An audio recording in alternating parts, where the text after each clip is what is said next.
Online পত্রিকার তালিকাভুক্তির জন্য কোনো নীতিমালা আছে কিনা, আর যে সমস্ত অনলাইন পত্রিকা বিভিন্ন গুজব, অসত্য, মিথ্যা তথ্য প্রচার করে তাদের ব্যাপারে কোনো ব্যবস্থা গ্রহণ করবেন। মাননীয় সদস্য জনাব লুৎফুর রহমান একটি সম্পূরক প্রশ্ন করতে পারেন।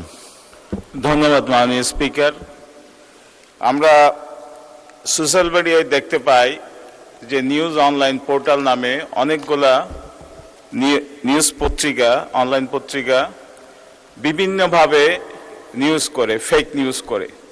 মাননীয় প্রতিমন্ত্রীর কাছে আমার জিজ্ঞাসা,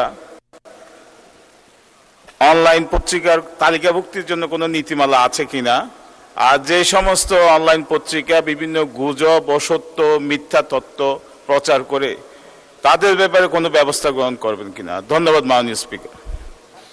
মাননীয় প্রতিমন্ত্রী। মাননীয় স্পিকার, আপনাকে ধন্যবাদ। মাননীয় সদস্য, আপনাকে ধন্যবাদ। ইতিমধ্যে আমরা অনলাইন পত্রিকা সহ বিভিন্ন পত্রিকার যারা নতুন করে নিবন্ধিত হতে চাচ্ছেন বা অনুমতি চাচ্ছেন তার জন্য আমরা একটি নীতিমালা সাজাচ্ছি এবং এই নীতিমালার আলোকেই ভবিষ্যতে সকল অনলাইন মিডিয়া এবং অনলাইন পোর্টালকে আমরা অনুমতি প্রদান করব।